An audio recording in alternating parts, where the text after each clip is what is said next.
Ok?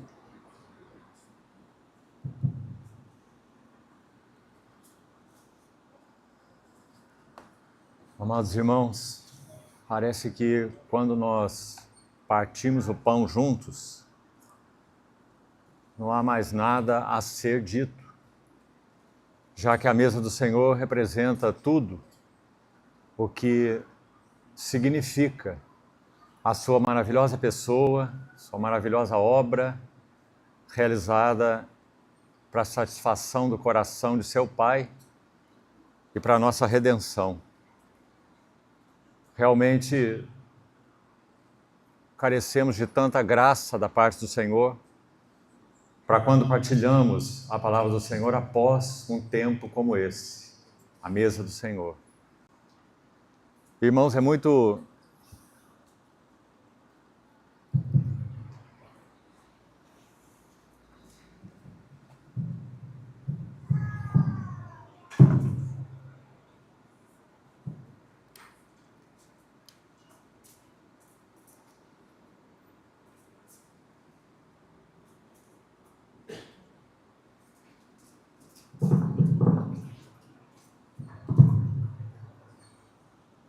Vamos começar de novo. Quando nós partimos o pão, há um sentimento muito claro no coração de todos nós, penso eu, que nada mais poderia ser dito, porque a mesa do Senhor realmente representa tudo o que significa a gloriosa pessoa e a gloriosa obra do nosso Senhor Jesus. Sabe, meus irmãos, nós não estamos encenando uma liturgia, uma celebração vazia que não tem significado nenhum, espiritualmente falando. Nós estamos dando testemunho daquilo que realmente o nosso Senhor executou quando Ele realizou a sua obra na cruz do Calvário. Quando nós saímos dos nossos lugares e nós comemos na mesma mesa, nós estamos dizendo que o nosso testemunho é de preservarmos a unidade que foi feita lá na cruz, no vínculo da paz. Meus irmãos, o Senhor sabe, eu realmente não sou nada afeito a testemunhos pessoais, respeito quem o faz. Mas entendo que nosso serviço é ministrarmos a palavra do Senhor e que toda a atenção e todo o tempo seja chamada para Ele mesmo, porque é Ele que merece toda a atenção. Mas me permita dizer algo pessoal aos irmãos e muito rápido, antes de entrarmos nas Escrituras. Há um anseio, um desejo imenso no meu coração. Tenho servido o Senhor nesse país desde muito jovem, há mais de 40 anos. E tem havido um anseio desde o início, muito pulsante no meu coração, que o Senhor realmente reúna os santos dele nesse país, que o amam e o buscam de todo o coração. Nós vivemos num país imenso, continental, tantas diferenças em todos os sentidos, culturais, sociais, raciais. Somado a isso, nós temos tantas ênfases doutrinárias, teológicas, ministeriais.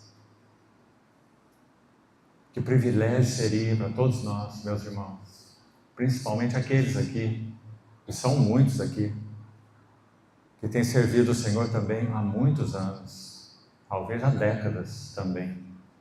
Que privilégio seria para nós realmente podermos viver antes que o Senhor Jesus volte.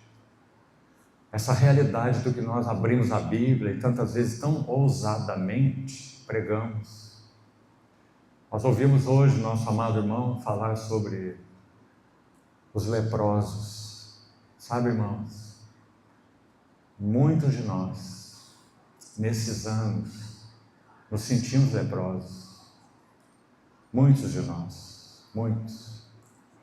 Porque quando ocorreu conosco o que ocorreu, o Senhor nos deslocando de determinados contextos, lugares de culto, por uma insatisfação imensa nos nossos corações e desejo de buscar algo mais de Cristo mesmo. Então, tantas vezes fomos estigmatizados. Aqueles não trazem a nossa doutrina. Aqueles não trazem, não são afeitos ao nosso ministério. Como muitos disseram, aqueles não têm a nossa linha teológica, nossas convicções. Mas, irmãos, realmente nós ofendemos o Senhor quando fazemos essas coisas. Porque há um só corpo e um só Espírito. Há um só Senhor. Há uma só fé.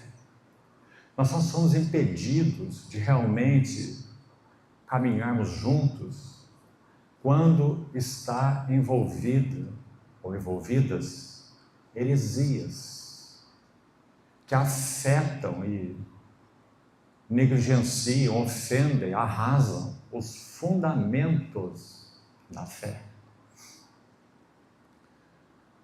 Quem sabe pessoas que negam a Trindade Santa, fundamento absoluto, isso não pode ser negado.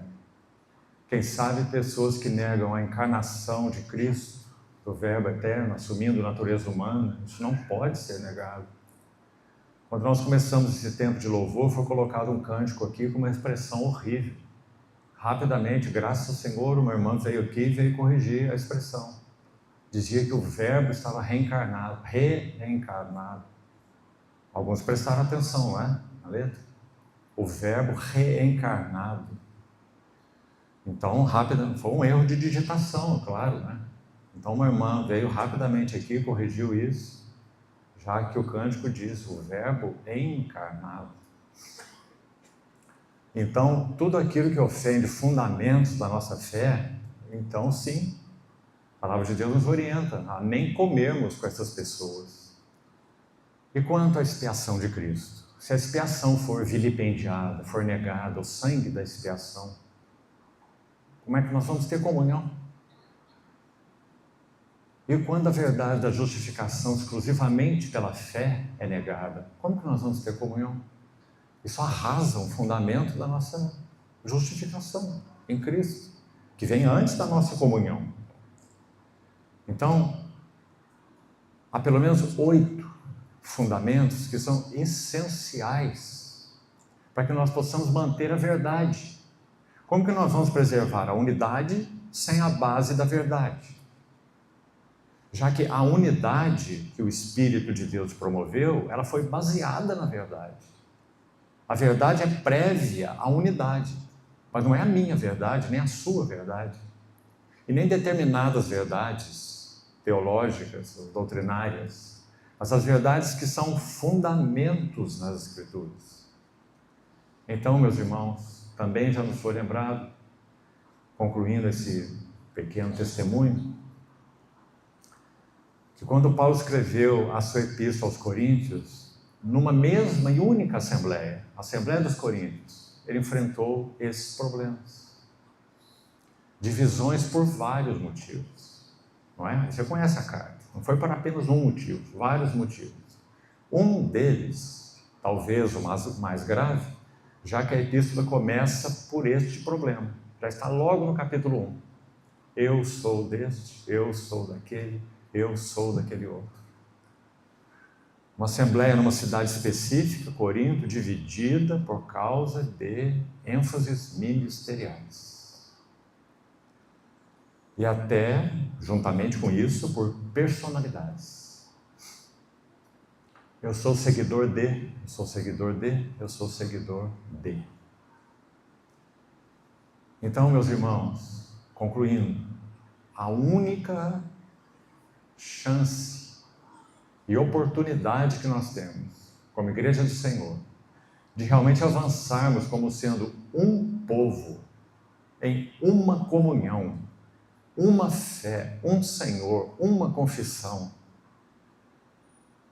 nos apoiando sobre aquilo que realmente é essencial e respeitando os nossos irmãos que tenham convicções não essenciais, diferentes. Então, se isso não for alcançado por nós, mesmo que por alguns, que seja alguns, nesse imenso país, nós então continuaremos com um testemunho tão limitado, tão pequeno, insignificante. Mas se o Senhor, pela sua graça, encontrar caminho, e esse caminho é o caminho da cruz, para então nos ajudar a vivermos juntos, nos amando, nos servindo, nos respeitando, sendo suporte uns para os outros, comendo na mesma mesa juntos. Sabe, irmãos, há décadas atrás, quando o Senhor se moveu entre nós lá, na cidade onde nós nos reunimos, e juntamente em outras também que nós nem conhecíamos ao mesmo tempo, sabe como nós éramos chamados? Hereges. A mesa na qual nós partíamos o pão era chamada de uma mesa, não quero nem citar o nome. Então, muitas vezes, e posso dizer até hoje, nós somos vistos, de modo geral, digamos, pelo cristianismo desse país, certamente, como leprosos. Então, que o Senhor possa, pela graça dele, se é assim, se é isso que temos diante de nós, que o Senhor então possa reunir esses leprosos, esses que se sentem leprosos, e então prover entre nós uma verdadeira comunhão. Verdadeira comunhão. Não é baseado em nada mais que não seja aquele que é a única base da nossa comunhão. Qual é a base da nossa comunhão, meus irmãos? Tanta coisa é falada sobre a base da nossa comunhão, sobre a base da nossa reunião. Qual é a base da nossa comunhão? É Cristo mesmo. É a única base da nossa comunhão. Agora, se pensarmos então um passo mais, qual é a base sobre o qual a igreja se assenta? Já temos falado esses dias, não é? Qual é a base sobre a qual a igreja se assenta? É uma grande pergunta. A base sobre a qual a igreja se assenta é o testemunho da pessoa e obra do Senhor Jesus. Não há outra base sobre a qual a igreja possa se assentar. Então, que o Senhor nos ajude nessa manhã. Vamos seguir compartilhando esse encargo sobre a casa de Deus e o testemunho do Senhor.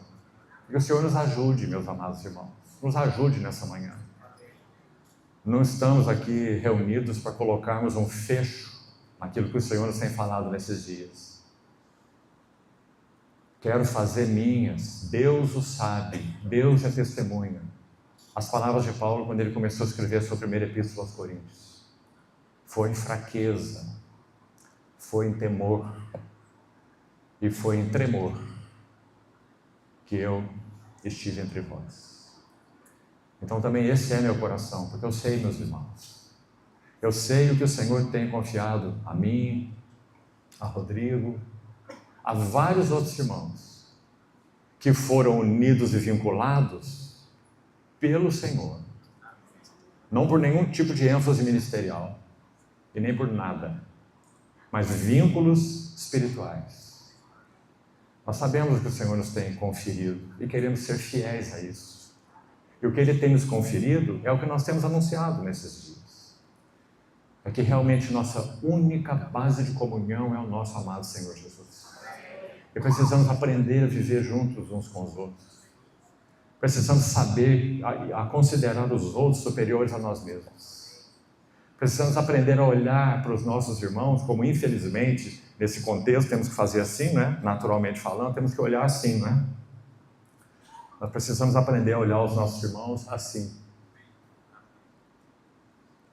Não como alunos, mas como mestres. Para que nós possamos aprender de Cristo na vida de cada um dos nossos irmãos. Porque ao contrário disso, meus irmãos, é sectarismo, exclusivismo, soberba. Então que o Senhor nos guarde dessas coisas. Será irmãos, é uma pergunta diária no meu coração. Será que antes da vinda do Senhor haverá no nosso país um testemunho mais vigoroso da unidade do Espírito? Será que haverá? Quanto ao Senhor, nós sabemos, Ele já realizou. Por isso, Ele não nos manda promover a unidade, Ele nos ensina, através de Paulo, na Epístola aos Efésios, a preservar a unidade. E o que nós temos feito com essa unidade é destroçado essa unidade. Nós, como povo de Deus em geral. E o que nós queremos no nosso coração realmente é preservarmos a unidade. Se qualquer de nossos irmãos, onde quer que eles estejam, nos seus contextos de reunião, não importa qual, são centenas de contextos diferentes de reunião. Se eles entendem, na medida das convicções que têm, de levantar uma determinada bandeira, que então represente alguma coisa, meus irmãos, isso é responsabilidade deles. A nossa responsabilidade é preservarmos a comunhão com eles, com todos. Os que professam o nome do Senhor e amam sinceramente o nosso Senhor. Porque se não pudermos ser servos uns dos outros, para onde nós vamos? Nós também seremos mais um grupinho, um grupozinho. Me lembro também, há muitos anos atrás, que pessoas se deslocavam em determinados contextos, então se orgulhavam de não terem um nome. Se orgulhavam por não terem um nome. E sabe como eles eram então chamados por outros que tinham um nome? A igreja sem nome. Então eles também têm nome. Falta só colocar a placa, igreja sem nome.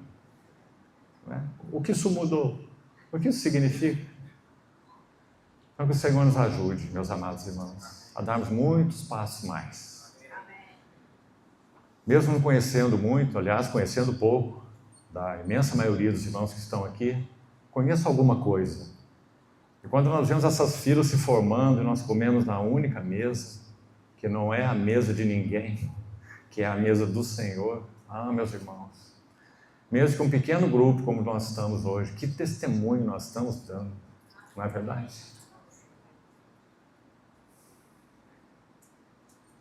Quando nós estávamos sentados ali, os irmãos tomavam o cálicezinho e passavam pelos fileiros.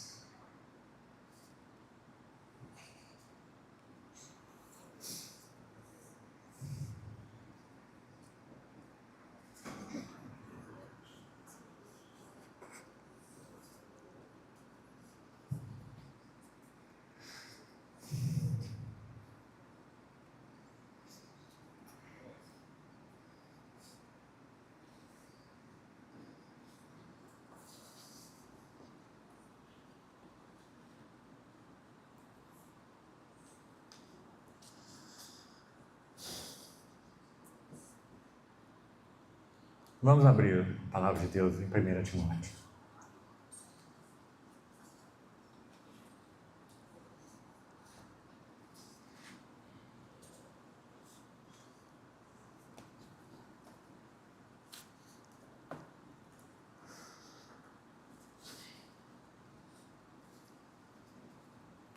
Timóteo, capítulo 4.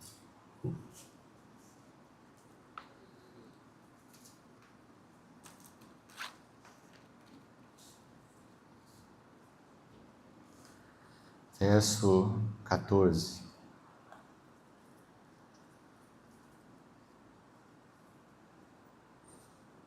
Escrevo-te essas coisas, esperando ir ver-te em breve, para que, se eu tardar, fique ciente de como se deve proceder na casa de Deus, que é a igreja do Deus vivo, coluna e baluarte da verdade. Qual verdade? Qual é a verdade sobre a qual nós nos baseamos? Qual é a verdade sobre a qual nós temos comunhão? Qual é a base da nossa comunhão e de todos aqueles que pertencem ao Senhor? Verso 16. Evidentemente, Grande é o mistério da piedade. Aquele que foi manifestado na carne, foi justificado em espírito, foi contemplado por anjos, foi pregado entre os gentios, foi crido no mundo e foi recebido na glória. Essa é a verdade sobre a qual nós temos comunhão. A glória da pessoa e da obra do nosso Senhor Jesus. A casa de Deus é o lugar do testemunho de Jesus. Essa é a casa de Deus. Se na casa de Deus não há testemunho de Jesus, essa não é a casa de Deus. E o testemunho de Jesus foi confiado à casa de Deus. Então a casa de Deus e o testemunho de Jesus andam inseparavelmente juntos. Um servo do Senhor do século passado, vou dizer o nome dele para você, porque realmente ele teve muita clareza neste assunto, além de outros, claro, que tiveram com ele. Esse irmão é C.A. Coates. Ele disse assim: se Deus realmente tem uma casa aqui na terra, então este deveria ser um centro de interesse para todo homem de fé. Claro, irmãos, porque pense na enormidade dessas palavras. Deus, o Deus eterno, trino, santo, tem uma casa na terra. Não é necessário dizer mais nada, não é? Uma casa na terra. Então esse deveria ser um centro de interesse para todo homem de fé, como ele diz. Não é que a casa seja o centro. O centro é aquele que está na casa. O que é uma casa sem os moradores, sem os habitantes? Não é? Então o centro é o morador desta casa. Nosso amado Senhor, sua pessoa gloriosa, sua obra gloriosa, tudo que Ele é, suas riquezas insondáveis. Agora, porque Ele próprio é a própria casa de Deus, Ele sempre o foi. Quando esse verbo se encarna entre nós e tabernacula, ou põe a sua tenda entre nós, João 1,14, então a casa de Deus desceu até a terra, na pessoa do Senhor Jesus. E por causa da obra que Ele realizou, na sua morte, ressurreição, ascensão, entronização, o que Ele faz? Derrama o Espírito Santo para constituir aqueles que o receberam, os colocarem em uma unidade vital, orgânica, inseparável com Ele, de tal modo que eles possam constituir casa dele, assim como o corpo dele também, noiva dele, família do Pai. Então, casa de Deus, irmãos amados, tem esse significado. Então nós precisamos nos questionar sempre: será que nós temos realmente contribuído para a edificação da casa de Deus na terra? Ou nosso serviço contribui para outras coisas? Edificação, quem sabe, de coisas próprias, de impérios particulares, ou seja lá o que for. Ou o nosso serviço, pelo que nos gastamos tempo, irmãos, gastamos energia, gastamos recursos, gastamos saúde, não é? Nós estamos envelhecendo. Principalmente nós, já passamos os 60 anos. Como é que nós consideramos o nosso serviço? Como é que temos considerado? Quando nós estivermos diante do Senhor, como será? Madeira, feno, palha? Ou ouro, prata e pedras preciosas? Com que materiais nós temos trabalhado? Para o que nós temos trabalhado? Eu me afadigo, esforçando-me o mais possível, segundo a sua eficácia que opera eficientemente em mim. Colossenses 1, 28. Para quê? Paulo disse isso. Em função de quê? Cristo em vós, ou Cristo formado em vós, a esperança da glória. Então, meus amados irmãos e irmãs, todos nós precisamos nos avaliar diante do Senhor, sempre, sempre com aquela pergunta de Jeremias 2, onde está o Senhor? Onde está o Senhor? Para que Ele possa ser a vanguarda de tudo que fazemos, falamos. Não é irmos à frente, abrindo caminhos, dizendo, vem Senhor, é por aqui. Que o Senhor nos ajude nisso, irmãos, para que nós não tenhamos decepções no tribunal de Cristo. Quem sabe olharmos para trás e vermos tudo aquilo cinza. Madeira faz muito volume, feno mais ainda, e palha também, mas não suportam o teste. Então, Paulo vai dizer que a igreja é a casa de Deus. Ela é coluna e baluarte desta verdade, porque é a única verdade sobre a qual se baseia a igreja, a casa de Deus, e então se baseia a nossa comunhão.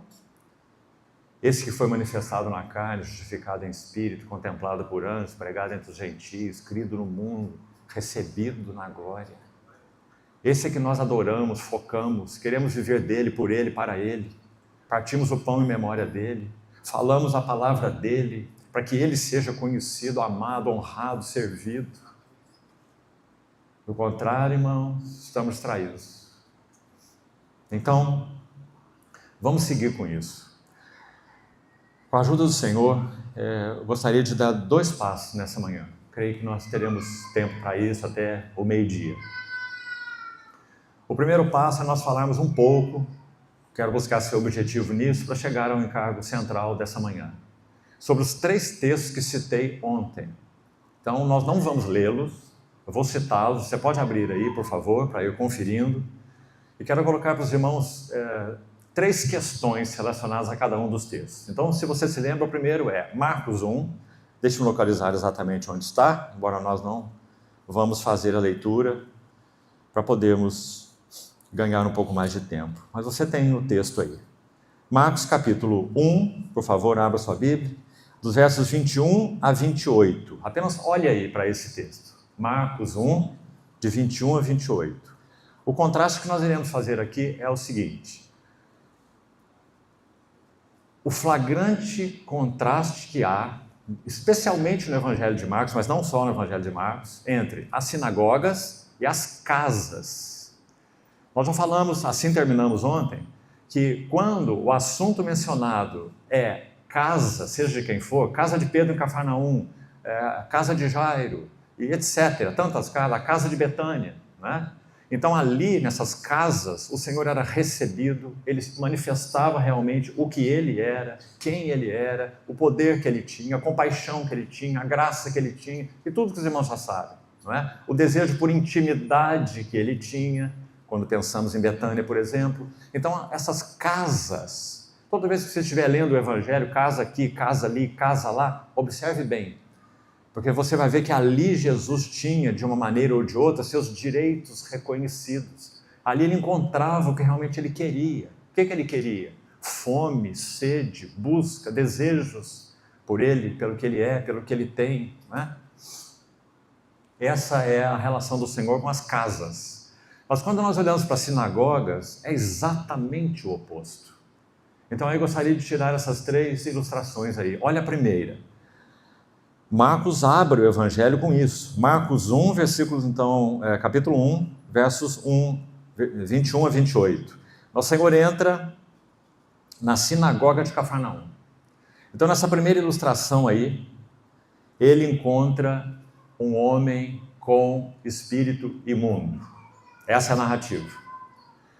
Bem, o que era esperado numa sinagoga? Vamos pensar.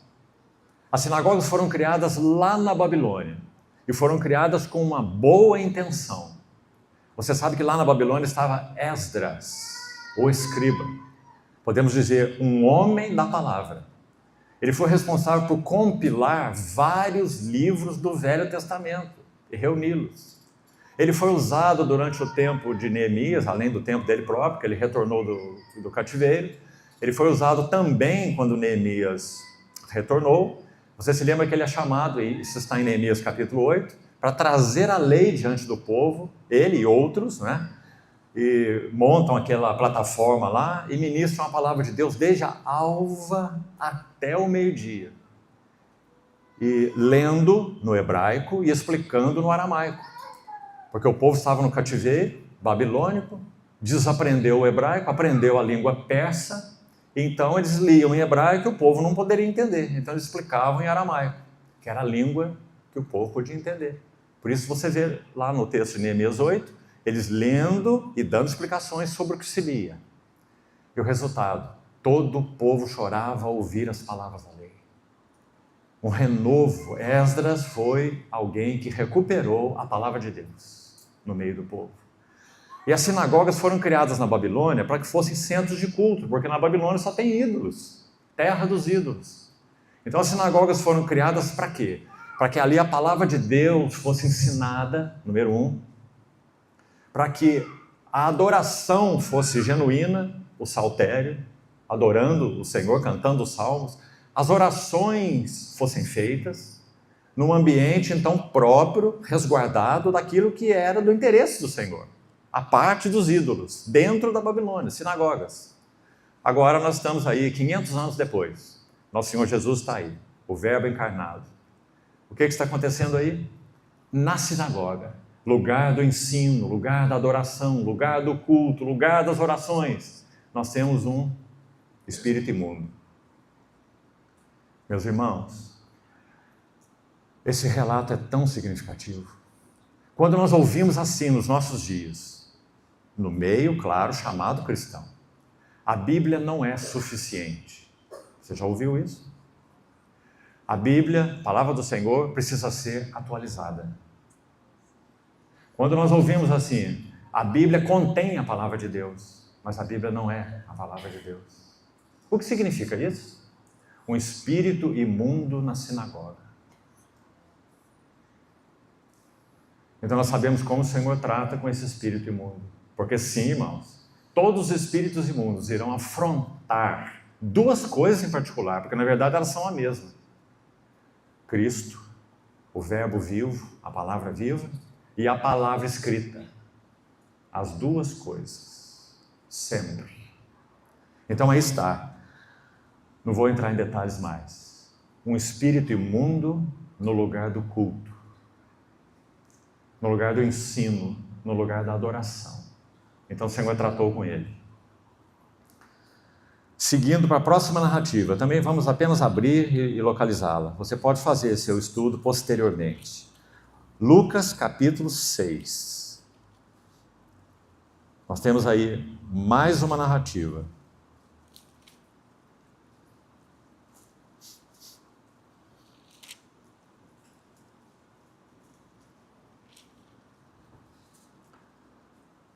Versículo 6. Lucas 6, 6. Sucedeu, vamos ver apenas esse verso. Sucedeu que em outro sábado, veja, entrou ele na sinagoga, e ensinava. Ora, achava-se ali um homem cuja mão direita estava ressequida. Esse relato também está em Marcos, mas propositalmente nós estamos lendo em Lucas, sabe por quê? Porque esse médico amado, inspirado pelo Espírito Santo, ele é extremamente meticuloso. Você lembra que ele começa o evangelho dizendo que ele escreveu esse evangelho baseado em uma minuciosa investigação de todos os fatos. Nós podemos dizer que Lucas tinha uma mentalidade de cientista. Então ele investigou cada detalhe para que ele pudesse trazer as informações do seu evangelho. E como ele, profissionalmente inclusive, era um médico, ele se preocupou com essa questão aí que o outro evangelista não coloca. Que esse homem não apenas tinha uma mão ressequida, Marcos diz assim, o homem da mão ressequida. Lucas diz, um homem com a mão direita ressequida. Mão direita. Por que nós estamos enfatizando essa questão da mão direita? Duas coisas aqui então. De novo, a sinagoga, um lugar de ensino, de culto, de adoração, e ali está um homem com a mão ressequida. Irmão, por que essas coisas aconteceram assim? Por que elas estão registradas aí? Será que esse homem com essa mão ressequida era tão importante nessa sinagoga? É claro que o Espírito Santo está nos dando lições espirituais. Assim como nós vimos no primeiro caso, o endemoniado na sinagoga de Cafarnaum.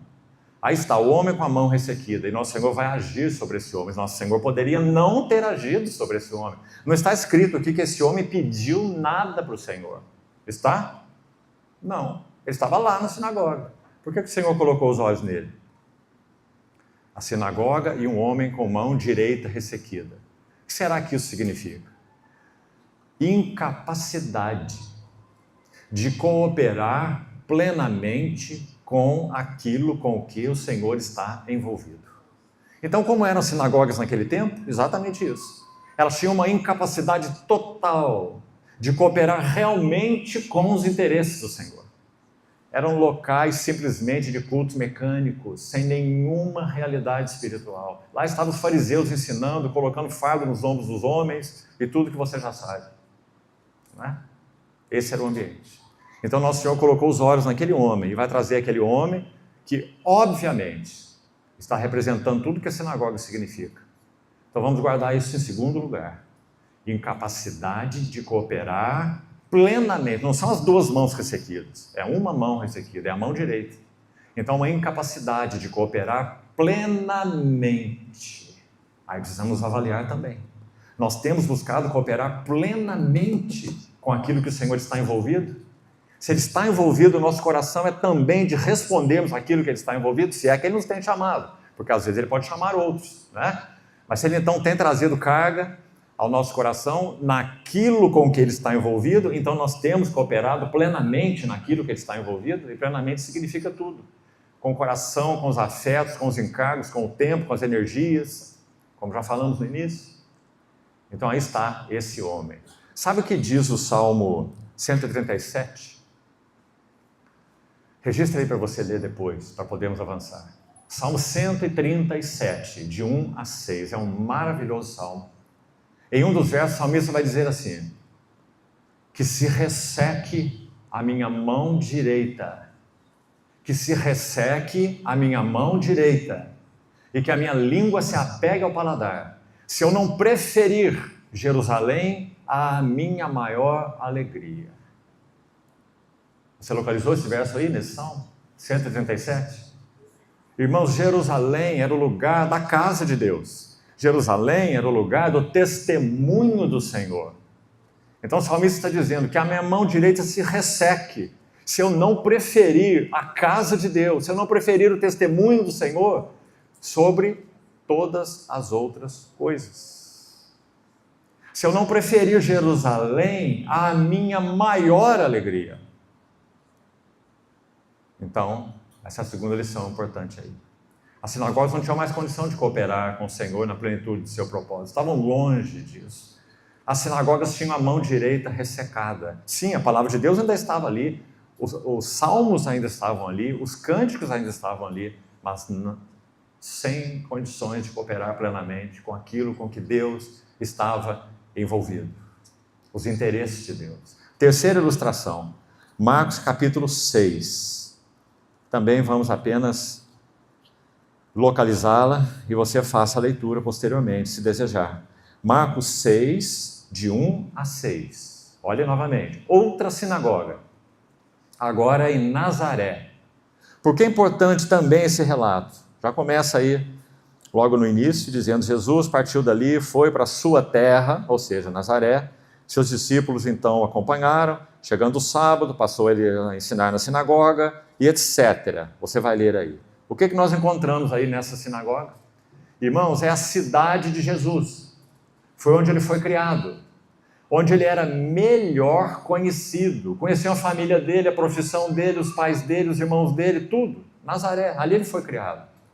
E então agora ele entra na sinagoga de Nazaré e no lugar onde ele era melhor conhecido, ele foi mais desprezado. Então, quando ele começa a ensinar na sinagoga de Nazaré, o que eles vão dizer? Não é este o filho do carpinteiro? Um irmão chamado Griffith Thomas. Há muitas obras preciosas desse irmão, inclusive um estudo de Romanos maravilhoso de Griffith Thomas. Ele disse assim: um dos maiores perigos na vida cristã é perder o interesse, o prazer e o amor naquilo que se torna familiar e conhecido. Jesus em Nazaré, e claro, na sinagoga de Nazaré, era muito familiar. Toda a sua família era muito conhecida. Mas esse foi o lugar onde ele foi mais desprezado.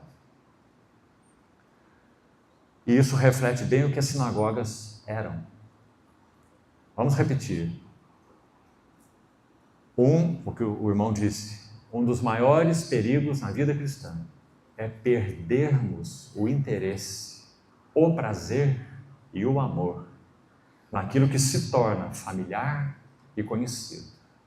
Assim foi com o nosso Senhor Jesus, a palavra viva. Então, terceira questão ligada à sinagoga. Se você ler o relato aí, deixe-me ler para você. Olha o que diz. Verso 3. Não é esse o carpinteiro, filho de Maria, filho de Tiago, ou irmão de Tiago, José, Judas e Simão? Não vivem entre nós os seus irmãos? E escandalizavam-se nele. Jesus, porém, lhes disse: não há profeta sem honra, senão entre os seus parentes e na sua casa. Não, olha isso, não pôde fazer ali nenhum milagre, senão curar uns poucos enfermos, impondo-lhes as mãos. Admirou-se da incredulidade deles. Contudo, percorria as aldeias circunvizinhas a ensinar. Está vendo? Contudo, ia para as aldeias vizinhas ensinar. Porque na sinagoga, o que ele tinha ali, não é esse o carpinteiro? Já nós não conhecemos sua família. Escandalizavam-se nele. 3 relatos bastante impressionantes sobre, digamos, entre aspas, o lugar da casa de Deus sem Deus. Sinagoga. Gostaria também de fazer algo que não costumo fazer sempre. Ler um pequeno texto. E eu queria que você tivesse o máximo de atenção sobre esse texto. Depois, se irmãos desejarem, posso torná-lo disponível, porque eu penso que é um assunto para se levar para casa, se trancar no quarto, sozinho, sem nada te incomodando, ler cada frase e meditar diante do Senhor. Esse é um pequeno texto de Austin Sparks. Olha o que ele diz. É um fato comum com muitos cristãos e obreiros cristãos que, se você tocar na sua obra, na sua organização, no seu sistema de coisas, as coisas organizacionais das quais eles fazem parte, então você encontrará uma terrível resistência. Preconceitos, suspeitas, e todas essas coisas são consequências dessa devoção à obra mais do que ao Senhor. Se as pessoas fossem devotadas apenas ao Senhor, e se Ele, o Senhor, fosse a única busca delas, então ficaríamos livres de 95% de todos os preconceitos e suspeitas que existem. São aquelas outras coisas que produzem isso. Precisamos abrir mão de nossas coisas e nos interessarmos apenas pelo Senhor. Nossa única pergunta, assim diz ele, nossa única pergunta, que deveria reger cada situação em que nos encontramos, deveria ser, 2 pontos. Isto contribui de alguma forma para o aumento de Cristo? Isso contribui de alguma forma para o aumento de Cristo? Se contribui, então em meu coração eu estou de acordo. Se não contribui, não importa o que cause a instituições existentes. Nós somos por Cristo ou somos por instituições? Se algo pode levar a um conhecimento de Cristo além do que nós temos, então é isso o que interessa. Ele conclui assim: é Cristo. Não, aí ele põe uma ênfase aqui no nossa. Nossa, então escute bem de novo. É Cristo, não nossa igreja, não nossa entidade, não nossa missão, nem a nossa tradição, mas Cristo. Ele é o grande fator de crescimento e de emancipação ou libertação. São essas outras coisas que ele já citou aí no texto, né? Que nos têm paralisado, nos têm tornado pequenos, mesquinhos, insignificantes e obstinados. Irmão, que palavras, que ousadia desse irmão. Vou repetir a última frase. São essas coisas, que ele já citou aí então antes, que nos têm paralisado, nos tornado pequenos, mesquinhos, insignificantes e obstinados. E a última frase dele é assim: Cristo liberta, Cristo nos amplia, e então que todos nós, assim, possamos vivê-lo. Eu selecionei um outro textozinho aqui, complementar a esse, menor, pequeno, em que ele fala sobre qual deve ser a nossa ânsia. Então olha o que ele diz. O título do textozinho é O que é que nós ansiamos? Pergunte para você, o que é que você anseia? O que é que você quer? Relacionado ao Senhor e aos seus interesses. O que ansiamos? Olha o que ele responde.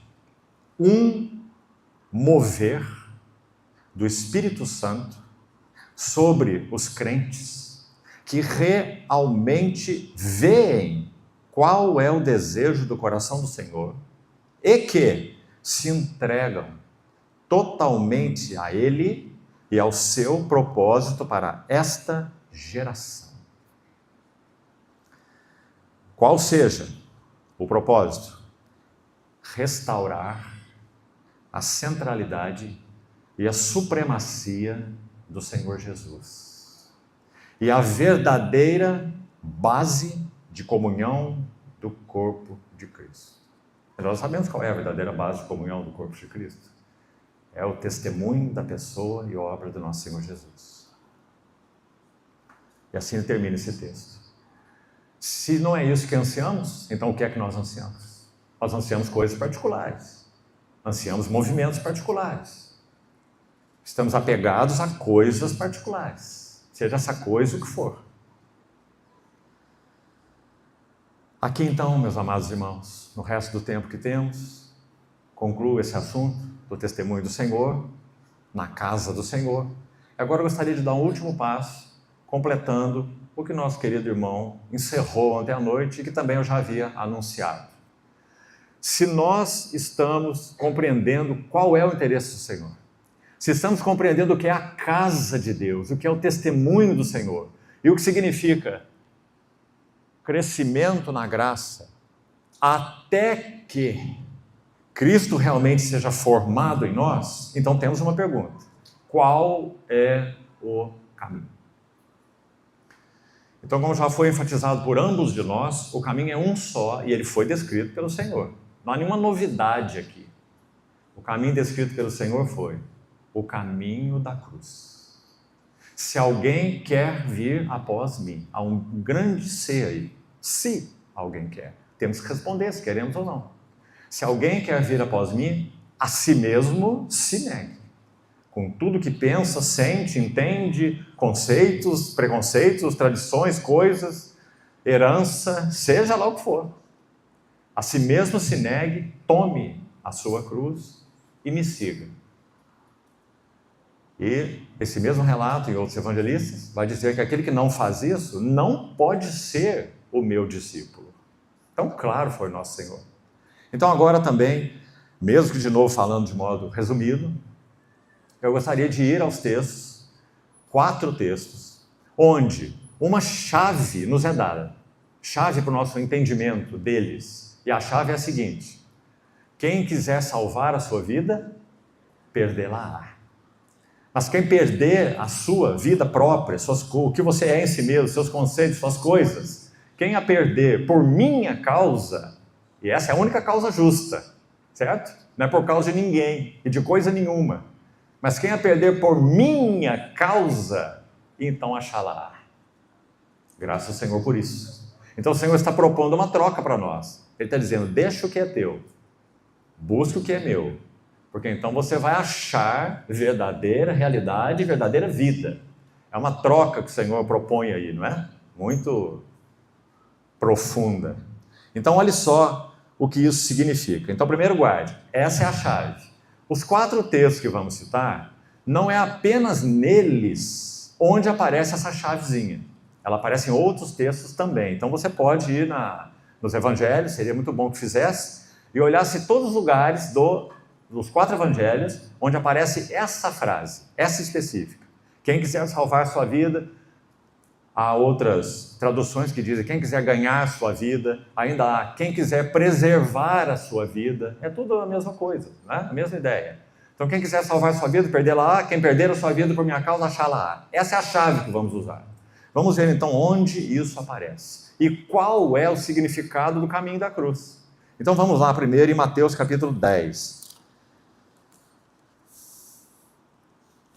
Foi o primeiro texto então que ontem anunciamos. Mateus capítulo 10 diz assim, abra por favor a sua Bíblia aí, a partir do verso 34.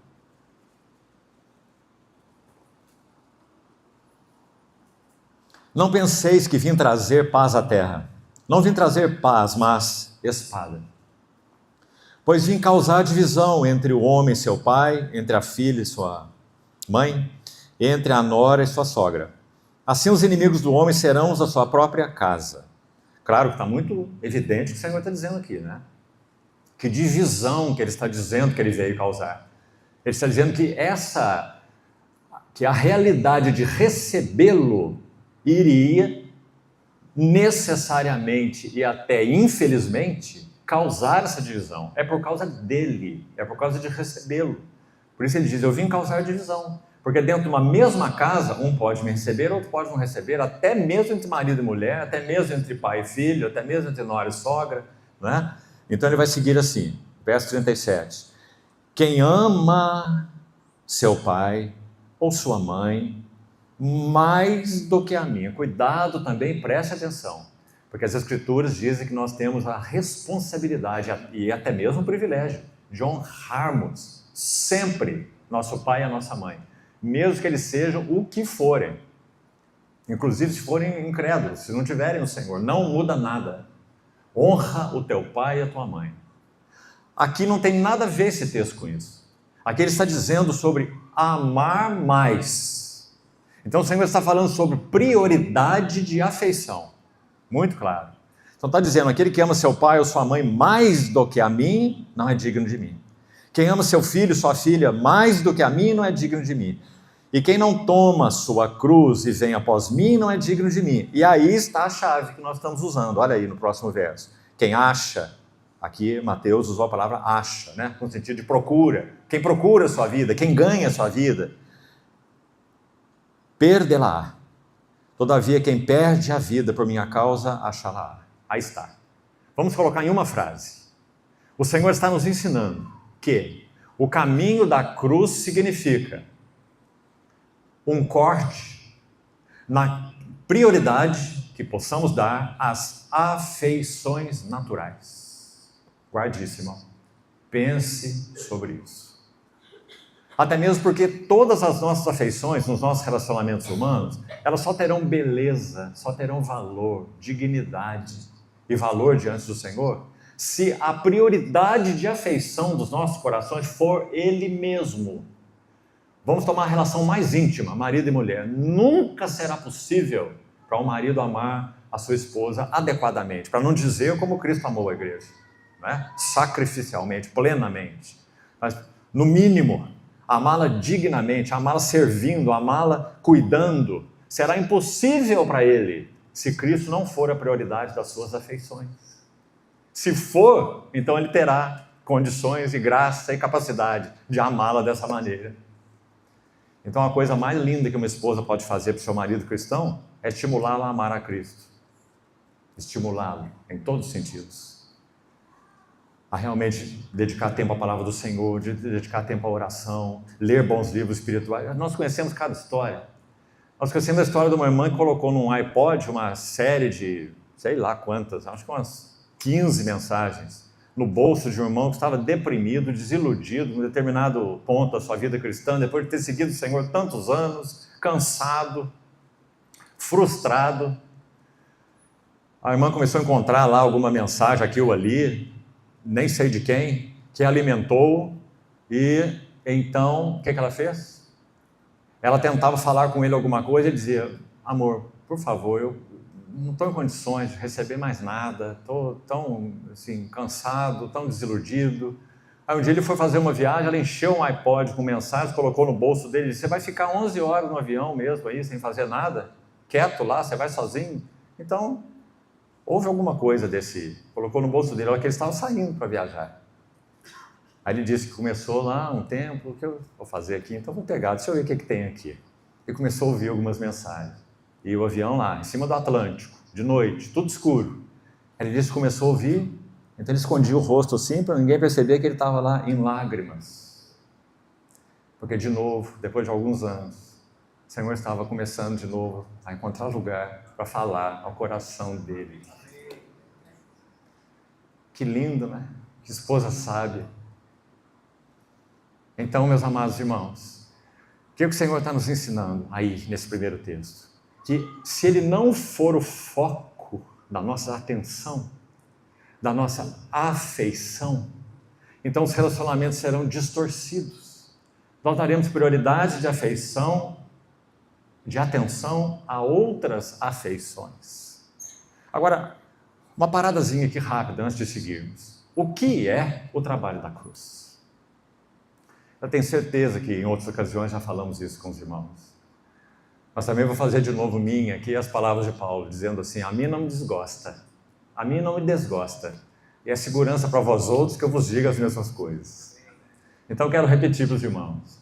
A palavra, o trabalho da cruz em nós, ele se efetua assim, em dois braços, bem equilibrados, santos, maravilhosos. O primeiro braço é o seguinte: a palavra viva de Deus, Hebreus 4:12.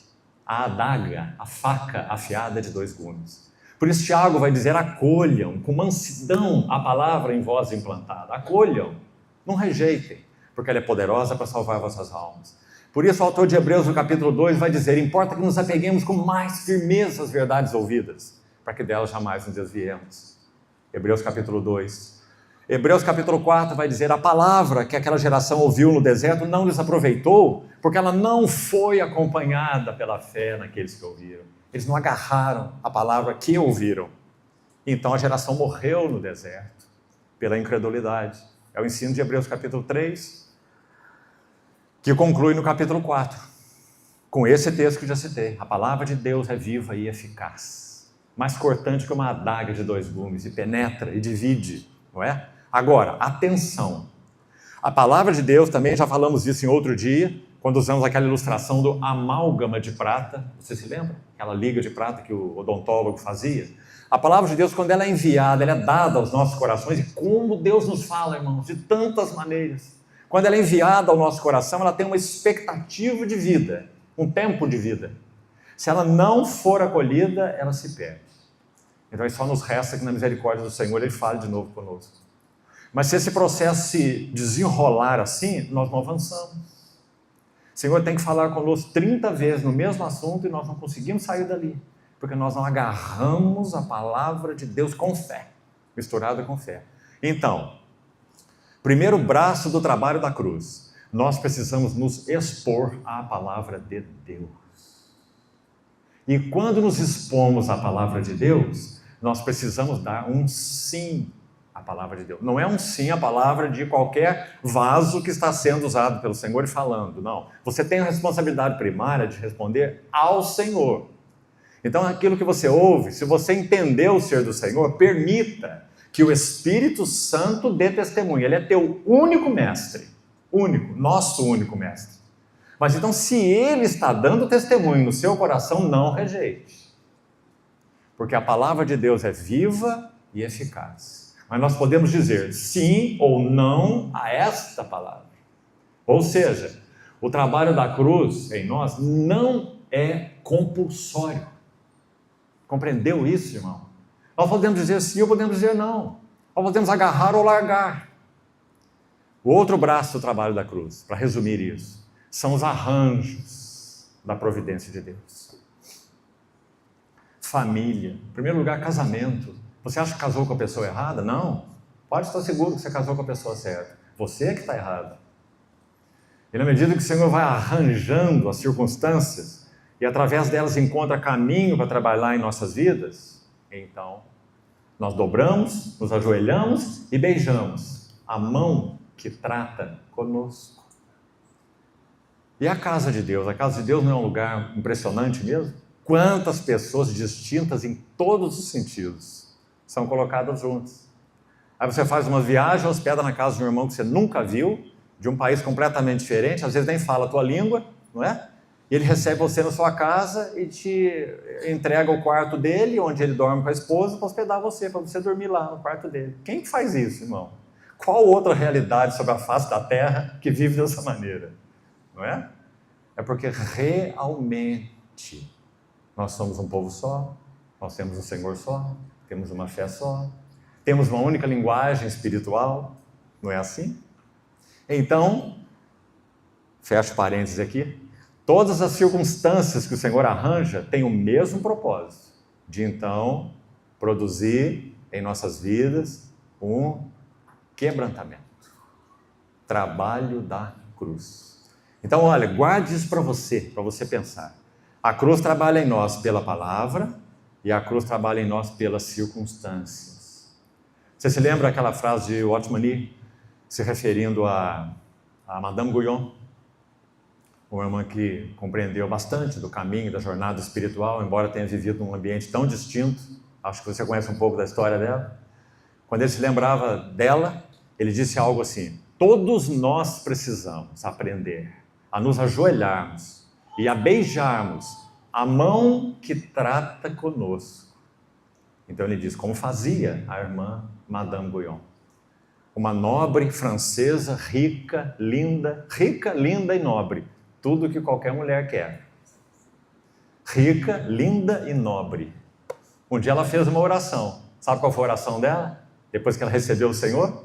Ela disse, Senhor, dispa-me das minhas vaidades.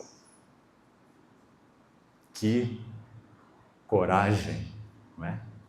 Senhor, eu quero ser despida das minhas vaidades. E o Senhor, então, respondeu a oração dela. Tirando esses ídolos, que tem a ver com a riqueza, com a beleza e com a nobreza. E trabalhou a vida de nossa irmã. Uma das obras que ela escreve se chama Torrentes Espirituais. Torrentes Espirituais. Uma outra obra dela se chama Experimentando as Profundezas de Jesus Cristo. Graças, Senhor, irmãos. Então o Senhor sim arranja circunstâncias e o Senhor, a providência de Deus, e Ele nos dá a sua palavra. Mas para ambos, para a palavra nós podemos dizer não. Agora não, Senhor. Ah, Senhor, isso não dá. Já não, Senhor. Se eu receber essa palavra, eu sei que ela vai mexer com aquele canto secreto do meu coração, meu cantinho de prazer, meu cantinho oculto. Não quero. E as circunstâncias também. Ah, Senhor, mas olha esse indivíduo, vê se tem condição de viver desse jeito. Olha esse irmão, olha essa irmã, olha esse marido, olha esse filho, olha esse vizinho. Olha. Ou nós vamos ajoelhar, beijar e dizer, fala, Senhor, que teu servo ouve. Então podemos dizer não para a providência de Deus, podemos dizer não para a palavra de Deus, ou podemos dizer sim para ambos. Então aí está. Compreendendo isso, se damos lugar à palavra do Senhor e aos arranjos providenciais de Deus, está aí o primeiro elemento que Ele quer tratar conosco, prioridade de afeições. Então podemos colocar o título aí assim, olha, a cruz, ou o trabalho da cruz e as afeições naturais. Deixa eu citar um outro exemplo aqui. Quero que tenhamos, com a ajuda do Senhor, o máximo de benefício nisso que estamos partilhando. Olha o que eu ouvi de algum irmão há anos atrás. Ele participava de um determinado contexto de reunião, então ele disse assim, palavras dele, ele disse, irmão, eu me arrependo diante do Senhor.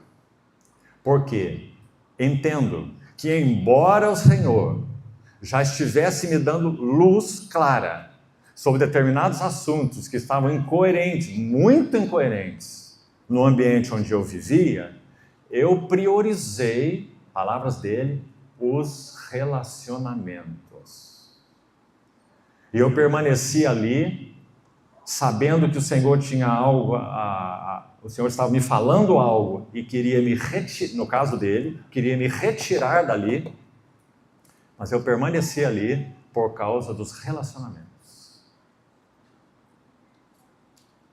Ninguém ensinou para ele, naquele momento, o significado do texto que nós acabamos de ler aqui. Ninguém ensinou para ele. Mas essas foram as palavras dele. Eu priorizei afetos, eu priorizei relacionamentos.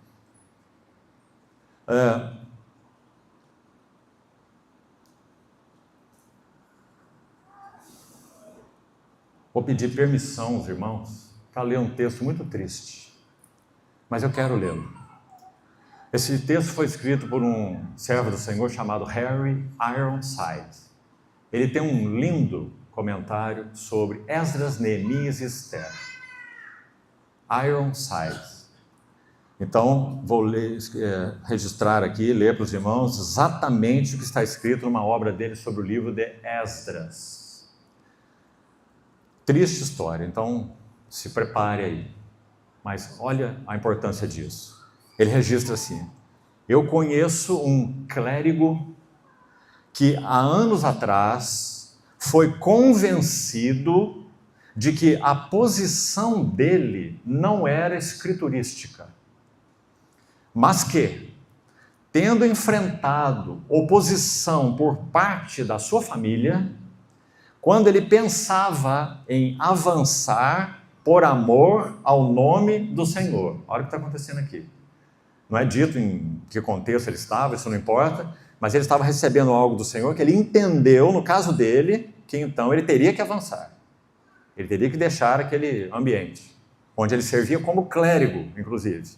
Mas, é dito aqui então, ele enfrentou a oposição da família dele, quando ele pensava em avançar por amor ao nome do Senhor. Olha o que estava envolvido aí, o nome do Senhor. Seguindo. Conforme, então, o que ele havia entendido ser a vontade do Senhor. Para um lugar fora de onde ele estava. Não significa que todos têm que fazer isso, certo? Estamos só narrando a experiência dele. Então, um lugar para fora de onde ele estava. Então ele disse, olha isso agora, esse clérigo dizendo para esse irmão Ironside, ele disse assim: por amor aos meus filhos, eu ficarei onde estou, mas eu pregarei a verdade até onde for possível. Ouviu bem, irmão? Pregarei a verdade, vou ser fiel, mas até onde for possível. Aí ele conclui o texto assim, olha: então ele viveu, para ver o seu filho condenado como um bandido fora da lei pelo Estado, e a sua filha se tornou uma atriz no palco pecaminoso do mundo. E ele próprio se tornou um naufrágio na fé. Triste leitura. Mas sabe por que nós estamos lendo? Quando Eli, que tinha filhos execráveis e não os repreendia, o sacerdote Eli, que deveria representar o Senhor no seu tempo de serviço, é dito que ele foi procurado por um vidente. Você se lembra? E esse homem que falou com ele disse assim: aos que me honram, eu os honrarei. Aí está o princípio, irmãos. A quem honraremos mais? Esse é o ponto de Mateus capítulo 10. Ao nosso pai, à nossa mãe, à nossa filha, à nossa sogra, ao nosso sogro, ou a qualquer outra coisa? Aos que me honram, eu honrarei. Então a cruz trabalhando nas afeições naturais. Para completar esse tópico e seguirmos para o próximo, veja essa outra ilustração agora bíblica, tão preciosa. Observe Abraão e Isaac. Abraão edificou 4 altares na vida dele com o Senhor. Cada altar representa um progresso. da vida espiritual de Abraão. Outro tema excelente para você estudar. De Gênesis 11 a Gênesis 22. São poucos capítulos, né? 12 capítulos. Você vai ver 4 altares e vai ver 11 visitas do Senhor a Abraão. O Senhor gosta de fazer visita, né? Visitante celestial. Ele visitou Abraão lá em Ur, na Mesopotâmia, a primeira visita. E a última visita foi em Moriá, de Ur a Moriá.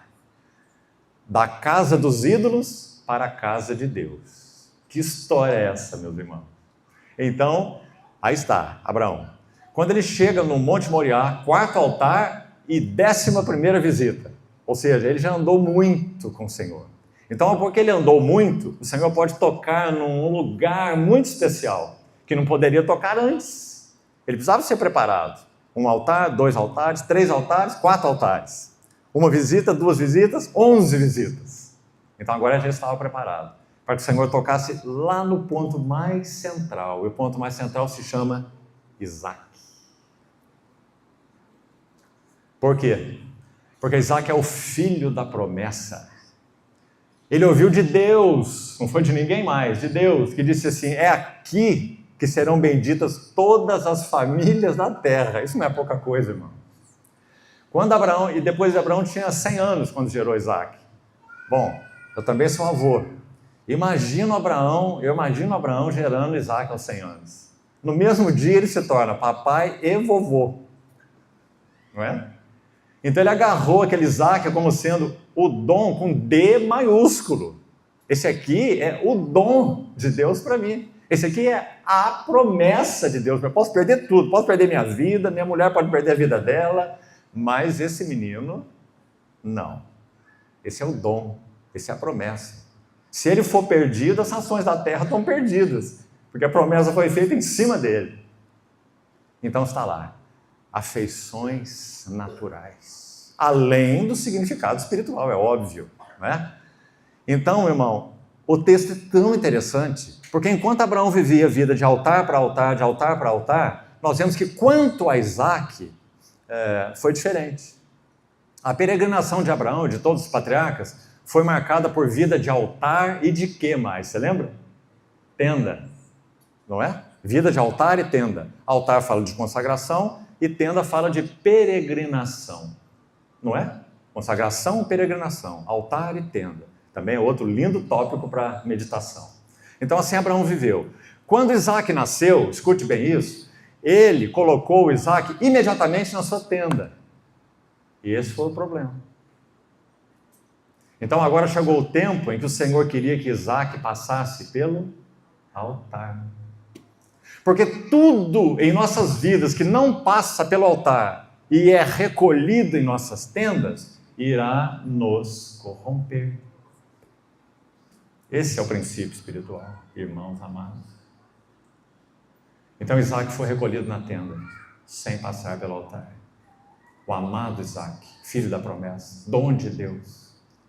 Então chegou o dia, e o dia é Gênesis 22, Abraão. Ele responde: eis-me aqui, Senhor.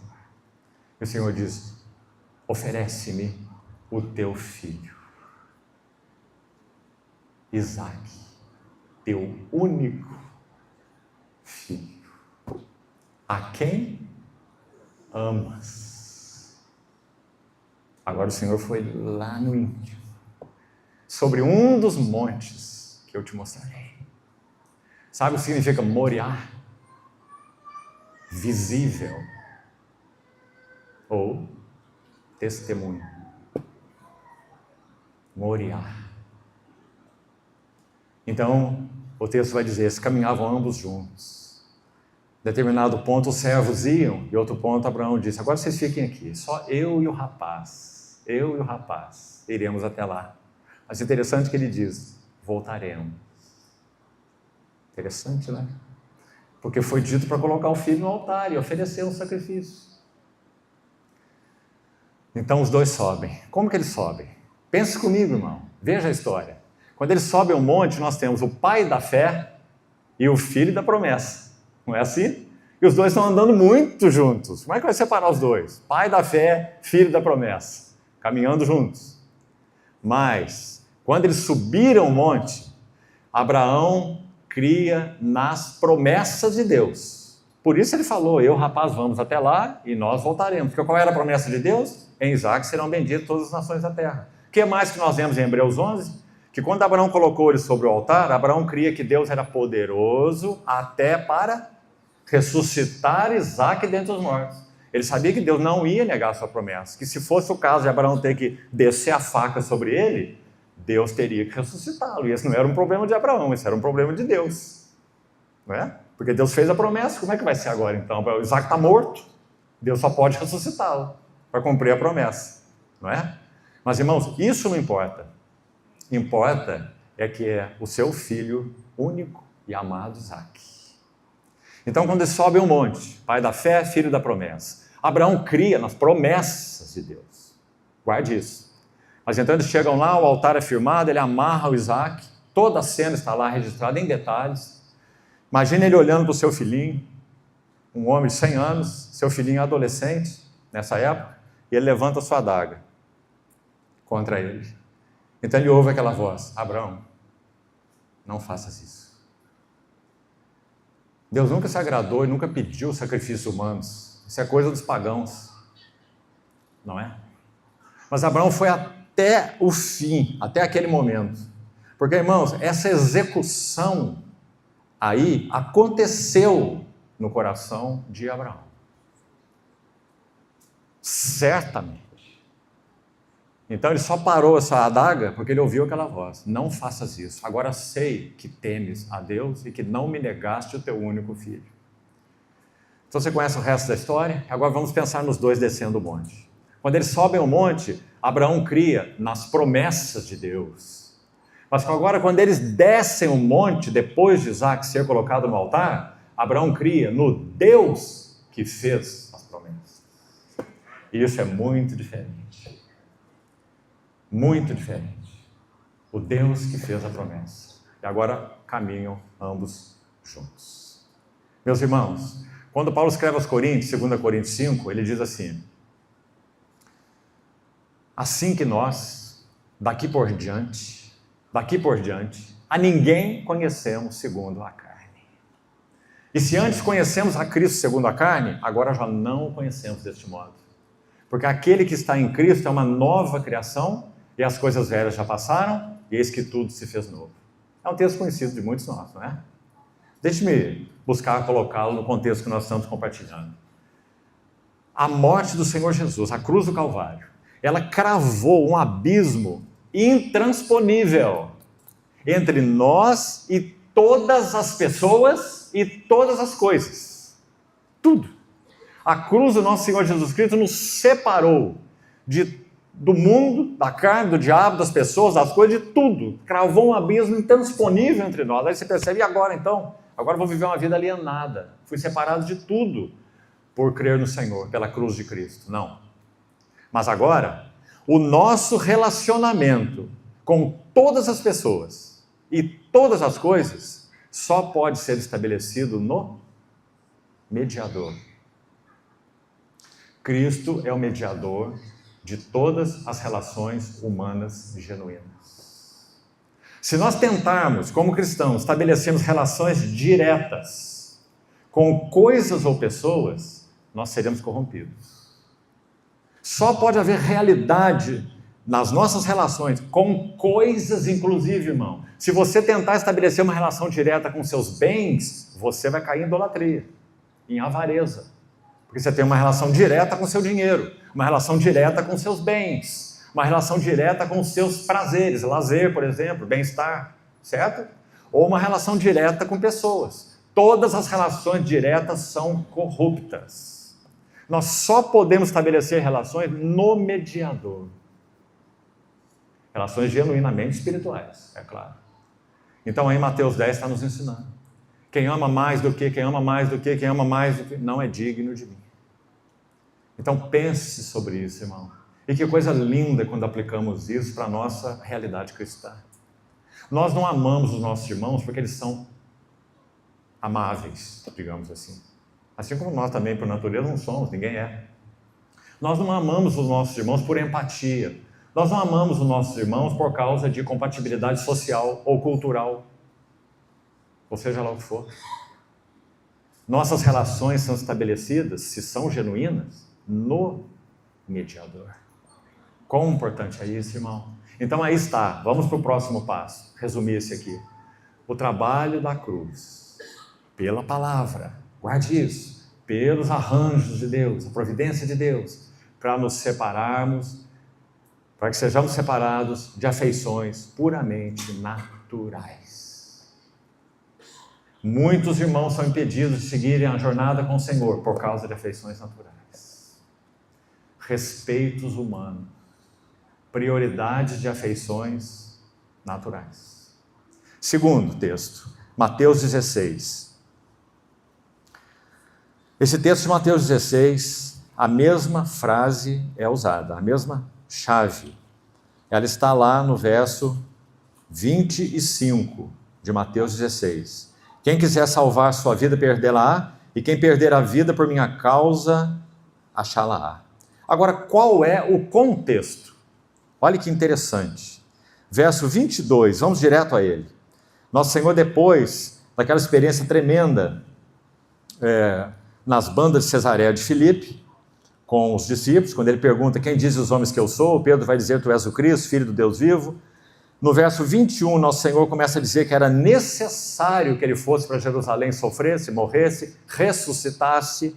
E no verso 22, Pedro reprova, chamando-o à parte, e diz, tem compaixão de ti, Senhor, isso de modo algum te acontecerá. E nosso Senhor então responde imediatamente, arreda-te, Satanás, porque não tens uma mente que cogitas, que pensa segundo os caminhos de Deus, mas uma mente que pensa segundo os caminhos dos homens. É isso que ele está dizendo. Não cogita das coisas de Deus, mas cogita das coisas dos homens. Mas a chave aí para nós, qual é? A cruz, então, já que a chave foi usada lá, quem quiser perder sua vida, achar sua vida, perdê-la. Quem perder sua vida, por minha causa, achá-la. Em que contexto isso está? Autocompaixão.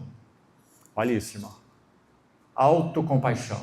Então, o trabalho da cruz nos separando nos curando, separando da autocompaixão, autopiedade. Aqui, irmãos, nós podíamos gastar muito tempo. Se você for ao capítulo 29 de Jó, é o capítulo da autopiedade.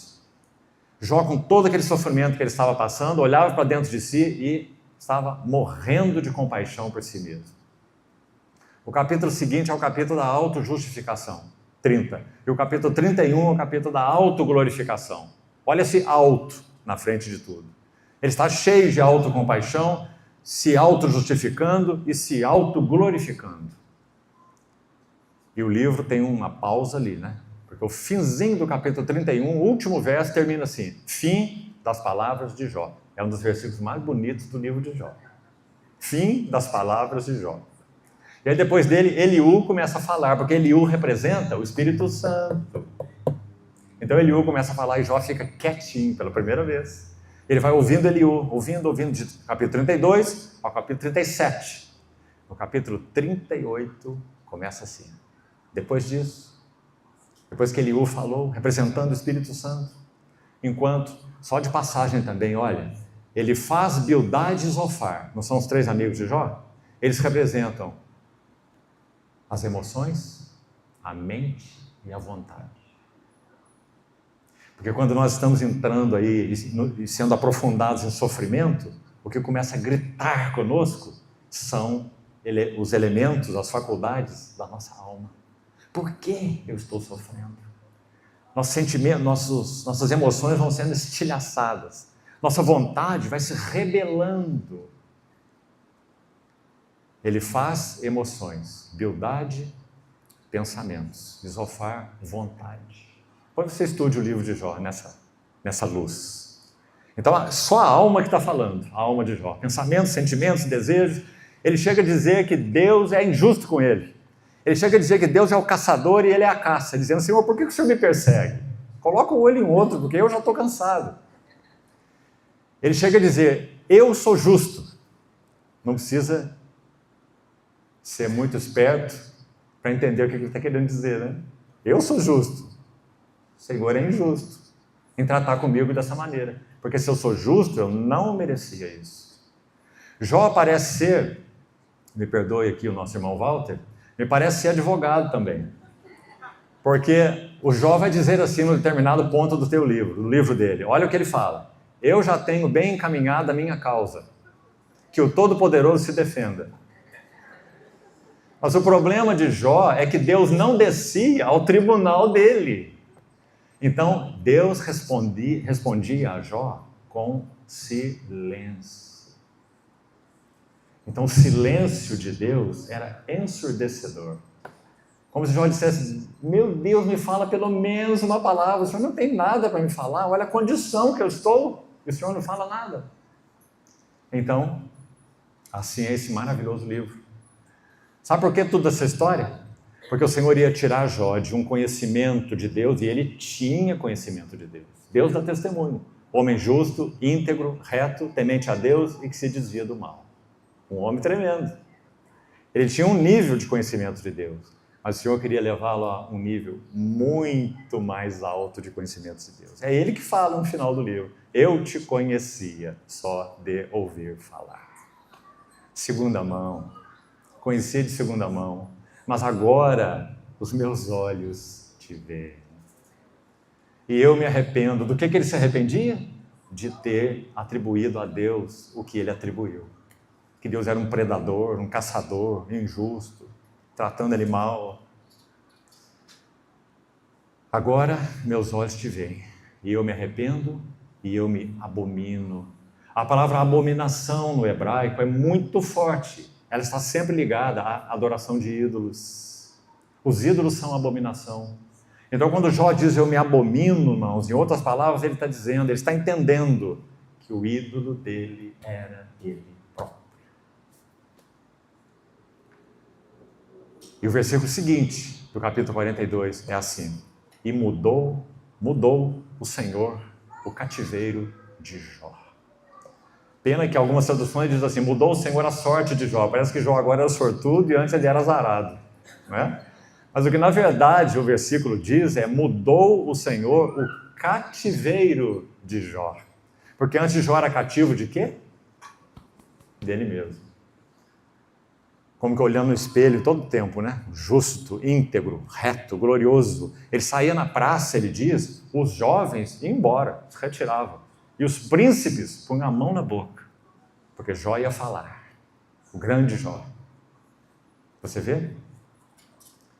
Então diz, mudou o Senhor o cativeiro de Jó, quando o Senhor ordenou que ele orasse pelos seus amigos, que falaram de Deus o que não era reto, também.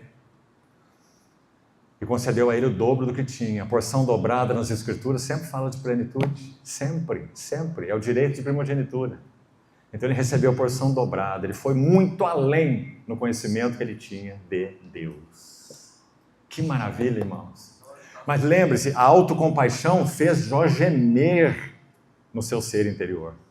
Capítulo 29 de Jó é o capítulo da autocompaixão. Só mais um detalhe para dar o próximo passo. Você se lembra quando aqueles amigos, quando aqueles três, Sadraque, Mesaque e Abednego, foram lançados na fornalha de fogo ardente em Daniel? Você lembra o que aconteceu? Esses três foram lançados lá amarrados. Aqueles que lançaram lá, os três, morreram. Só de chegar na beira da fornalha já foram queimados. E os três foram jogados lá dentro. Então, Nabucodonosor ficou olhando aquilo e ele viu que havia um quarto homem na fornalha. Quando aqueles homens foram tirados de lá, porque eles não se queimaram, né? Não tinha outra alternativa, né? Tiraram os homens de lá, olha o que o texto registra no livro de Daniel. Em primeiro lugar, só as amarras com as quais eles estavam atados foram queimadas. Só as amarras foram queimadas. Quando o Senhor te coloca na fornalha da aflição, você não será queimado, mas as tuas amarras serão queimadas. Segunda lição. Quando eles foram tirados de lá, o registro é literal assim. Não havia neles nem cheiro de fumaça. Sabe o que isso significa, irmão? Amado? Quantas vezes nós passamos por experiências espirituais de sofrimento, mas nós seguramos em nós um cheiro de fumaça. Nós então falamos para os outros: oh, foi muito difícil, oh, como eu sofri, oh, mas que tempos penosos eu passei. E nós queremos que todos cheirem a nossa fumaça para terem piedade de nós. Mas quando eles foram tirados de lá, não havia nem cheiro de fogo. As amarras foram queimadas. Que coisa impressionante, irmão. Imagine a sua mão amarrada assim, fortemente aqui, a amarra se queima, mas a tua mão não se queima. Como pode isso acontecer? Não é? Que é assim que Deus faz. Ele nunca vai queimar seus filhos. Ele vai queimar as amarras deles. Na fornalha da aflição. Porque esse é o método de Deus. Palavra de Deus e a providência de Deus. Lembre-se. Mais um passo então, terceiro, já estamos indo para a conclusão. Lucas 17. Lucas 17, verso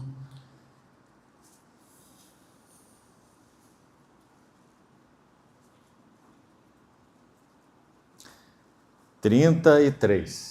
Só para localizarmos diretamente onde está a chave que estamos usando.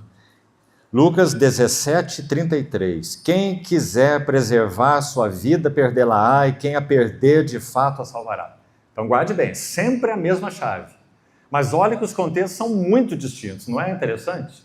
O primeiro contexto, Mateus 10, totalmente ligado a afeições naturais. Você viu, quem ama seu pai, sua mãe, etc., mais do que a mim, não é digno de mim. A cruz, trabalho da cruz, nos separando de afeições que são puramente naturais, mas são prioritárias na nossa vida e impedem que nós prossigamos com o Senhor. Segundo, Mateus 16, autocompaixão, que acabamos de falar. Trabalho da cruz, pela palavra, pelas circunstâncias, vai nos separar da autopiedade. Horrível. Horrível autopiedade. Terceiro, Lucas 17, completamente diferente o contexto. Então, só para ganharmos tempo, faça, por favor, se desejar seu estudo posteriormente, você vai ver que o contexto aí é muito claro. E vamos denominá-lo assim: amor ao mundo. Por quê?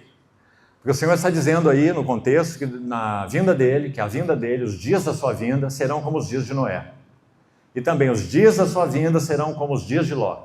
Só Lucas registra assim, acrescentando Ló. Os outros não. E olha que interessante, para falar um pouquinho desse contexto. É dito que nos dias que antecedem a vinda do Senhor, que seriam como os dias de Noé primeiro, então ele diz assim: diante do julgamento e do juízo que viria, Noé entrou. Guarda essa frasezinha aí. Ela está no verso 27 de Lucas 17. Noé entrou na arca, bem no meio do versículo aí, 27. Queria que você selecionasse Noé entrou, porque é muito evidente que a arca é uma figura de quem mesmo? De Cristo e da sua salvação. Então está dizendo que nesses dias que antecediam o juízo, Noé entrou nas provisões plenas do que Deus tinha preparado para salvá-lo. Ele e a sua família. Figura de Cristo. Não é? Então Noé entrando naquilo que representa o próprio Cristo. Mas há uma outra frase. E a outra está aí no verso 29. Olha aí. Mas no dia em que Ló saiu de Sodoma. São dois movimentos interessantes, muito interessantes. Noé entrando naquilo que representa Cristo, sua salvação, suas riquezas, o que ele é. E por outro lado, Ló saindo. Mas Ló saindo de onde? De Sodoma, que representava naquele tempo a cidade mais ímpia da face da terra. Então, olha esses dois movimentos, irmãos, para que nós compreendamos qual é a nossa responsabilidade nesses dias da iminência da vinda do nosso Senhor Jesus, ou não. Olha a história, irmão. Olha o mundo, olha as coisas. Né? Olha o próprio Israel. Olha o que tem acontecido. Olha como que nós estamos. Olha aí a Europa pedindo para as pessoas fazerem kit de sobrevivência. Lá em Portugal, que está bem distante da Ucrânia e da guerra da Rússia. Né? Ordem governamental para fazer provisão para a guerra. Realmente, nós estamos vivendo dias muito delicados. A China irá invadir Taiwan. É questão de tempo. E nós teremos mais um tremendo conflito. Nós estamos, por todos os motivos, olha a condição espiritual da igreja. Nós estamos, por todos os motivos, na iminência da vinda do nosso Senhor Jesus. E que nós estejamos preparados. Ele sim pode vir na nossa geração, certamente. 2 movimentos, então. Noé entrou. Temos que prosseguir nesse movimento. Ele nos tem atraído, Ele nos tem conquistado, Ele nos tem chamado. Ele nos tem mostrado suas belezas. Ele tem ganho os afetos do nosso coração. Nós não estamos praticando religião. Noé entrou, mas também, irmão, outro movimento que tem que se seguir. Ló saiu de Sodoma. Nós temos permitido que o Senhor, e temos cooperado com Ele, para que Ele seque as nossas raízes no mundo. Ló saiu de Sodoma. Uma última observação aqui. Verso 32. Olha aí. Um pequenino verso, né? Olha o que diz. Lembrai-vos. Do quê? Da mulher de Ló. Ela saiu do contexto em que estava fisicamente, mas o coração dela continuou lá. Então, quando ela está subindo a colina, ela olha para trás e se torna uma estátua de testemunho. Saulo, na Bíblia, fala de testemunho. Então, ela se torna uma estátua de testemunho. Testemunho do quê? Testemunho de amor ao mundo. Então, ele diz, lembrai-vos da mulher de Ló. E imediatamente, então, o próximo verso é, quem quiser salvar sua vida, perdê-la. Você está vendo? Então, essa chave aí está ligada a quê? A mulher de Ló. Essa chave está ligada ao testemunho de amor ao mundo. Quem quiser salvar, ganhar, achar sua vida, vai perdê-la. Mas quem perder por minha casa, de fato, a salvará. Então está mais um contexto tão significativo do significado de andar no caminho da cruz. Se nós permitirmos, de novo, irmão, que a palavra de Deus e que a providência de Deus receba de nós um sim, Senhor. Fala, Senhor. Usa as circunstâncias, Senhor. Fala que teu servo ouve, Senhor. O que ele fará conosco também? Além de tratar o assunto de afeições naturais, prioridade delas, além de tratar o assunto da autocompaixão horrível, que por natureza todos temos, ele também vai tratar do amor ao mundo. Não ameis o mundo, nem as coisas que no mundo há. Concupiscência da carne, dos olhos, soberba da vida. Não procede do Pai, mas procede do mundo. Quem escreveu isso foi João.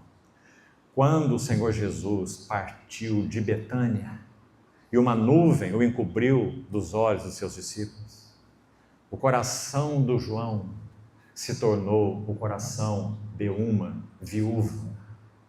Viúva. Ele não tinha mais aquele sobre quem ele reclinava a sua cabeça, no seu peito. Então agora, irmãos, ele é um ancião, quando ele escreveu o Apocalipse, capítulo 18. Quando ele escreveu suas 3 epístolas e também quando ele escreveu o seu evangelho. 5 livros. Todos esses livros foram escritos quando ele já era um ancião. Então, o que João tem para nos dizer quando ele olha para o mundo e tudo que no mundo há é não amem o mundo.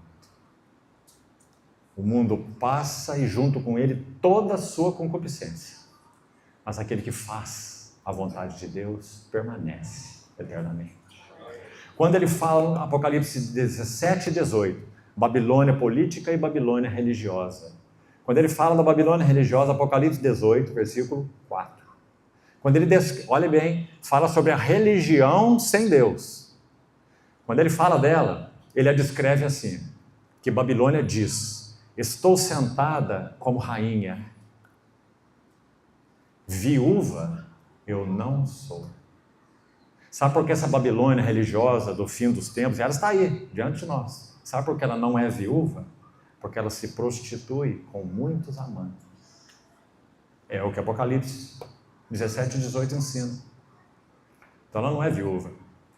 Ela é amante de governadores, ela é amante de príncipes, ela é amante do mundo. Então ela diz: viúva? Eu não sou. Mas a igreja é viúva.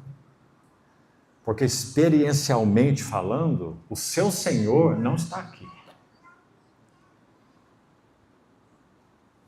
Agora somos filhos de Deus, palavra de João de novo, mas ainda não se manifestou o que havíamos de ser. Quando ele se manifestar, seremos semelhantes a ele, porque haveremos de vê-lo como ele é. Então Babilônia diz: estou sentada como rainha. A igreja não. A igreja está sentada como Ruth aos pés de Boaz.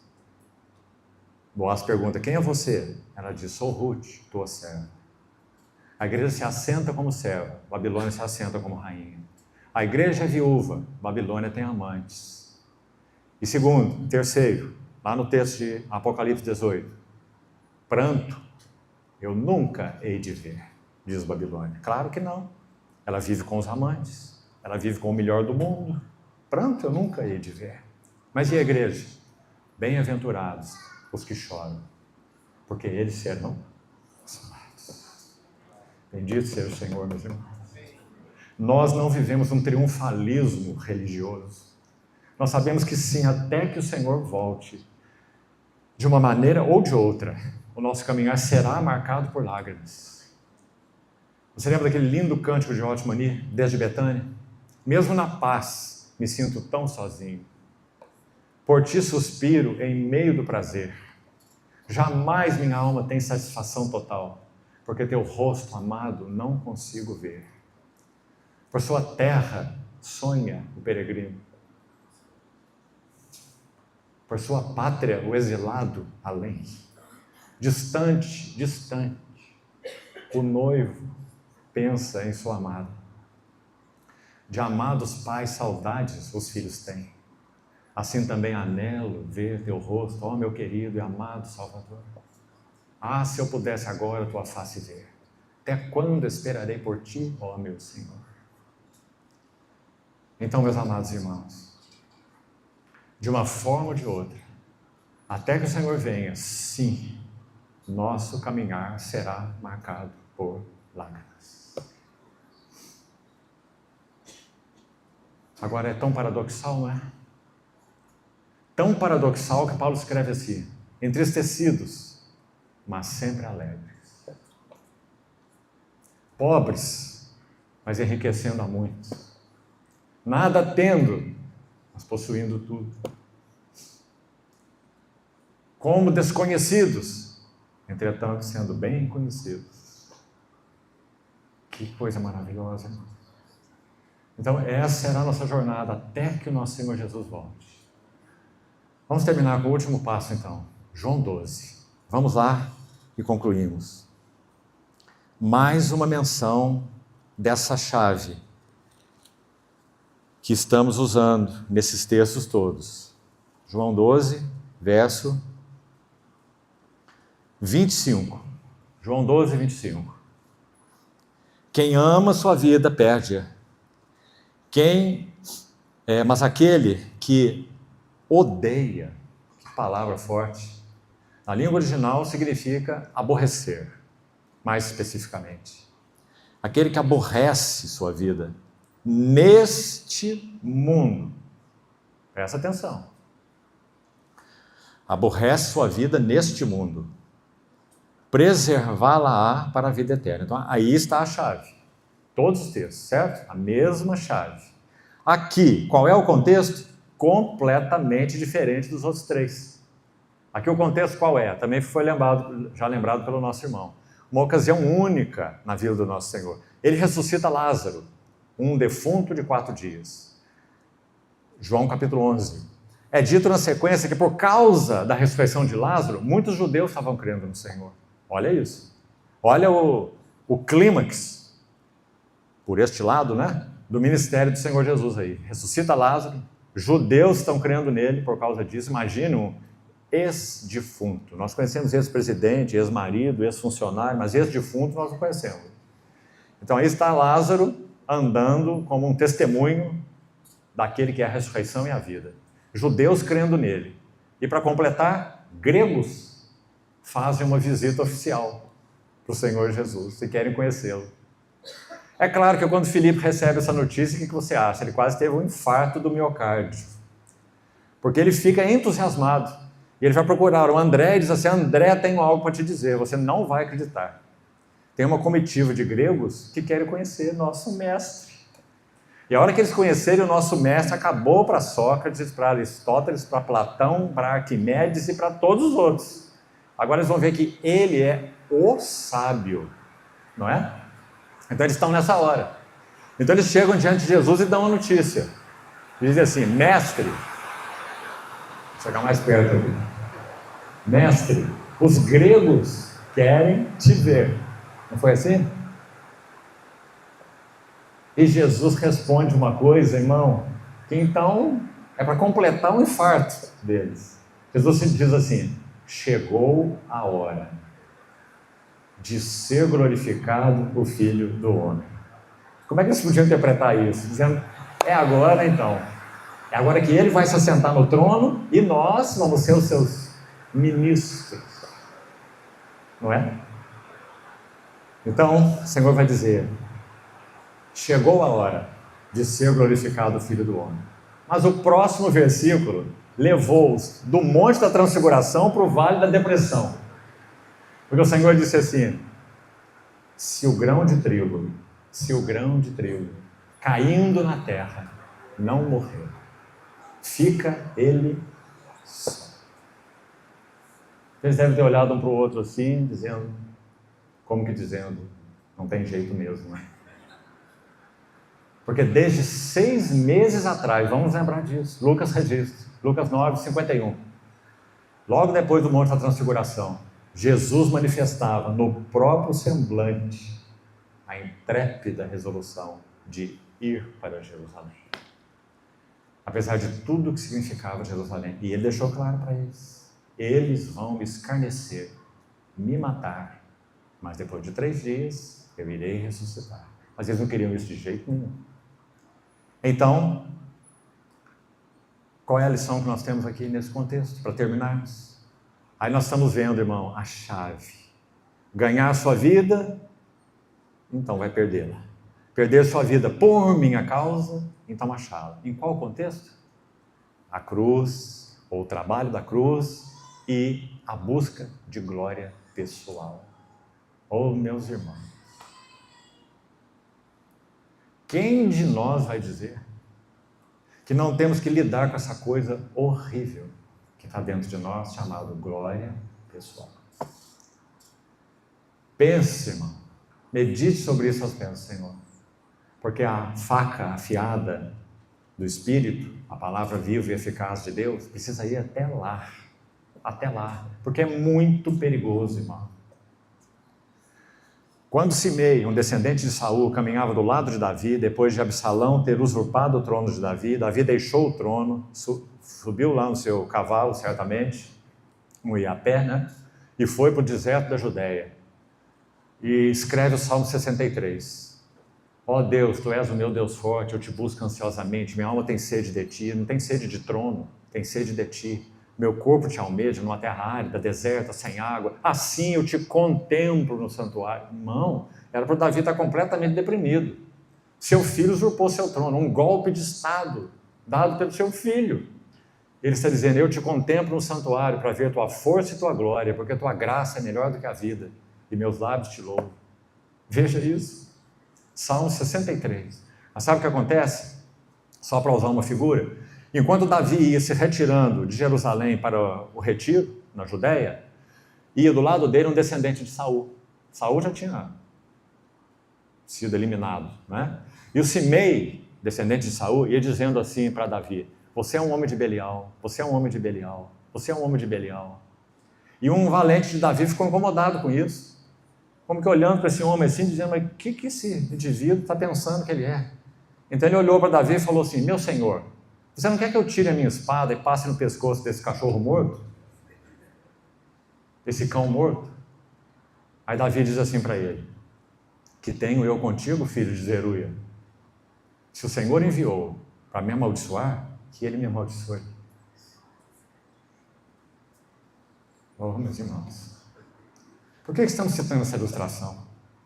Porque a soberba, ela vai andar passo a passo junto conosco, na medida que nós vamos fazendo progresso na jornada cristã. Sabe o que ela vai dizendo para nós, para todos nós? Você é muito necessário. Você é indispensável para a obra do Senhor. Veja, olhe para você mesmo, veja como o Senhor está usando você.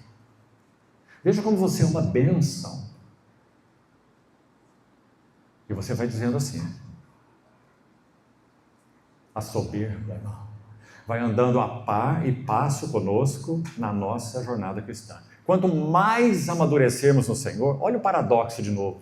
Quanto mais amadurecermos no Senhor, mais ela vai falar mais alto. Mais alto. Buscando levar os nossos olhos para dentro de nós mesmos. Então aí está a quarta chave, ou a mesma chave usada pela quarta vez. A cruz, palavra viva de Deus. O que diz em Hebreus 4:12 mesmo? Ela é apta para discernir, esquadrinhar, julgar mesmo. Não importa o que ninguém fale ou pense de você, isso não importa. Nem do lado positivo, nem do lado negativo. Aqui estamos falando do lado positivo, os que te honram. Provérbios diz: um homem é provado pelos louvores que ele recebe. Como o crisol prova a prata e o forno prova o ouro.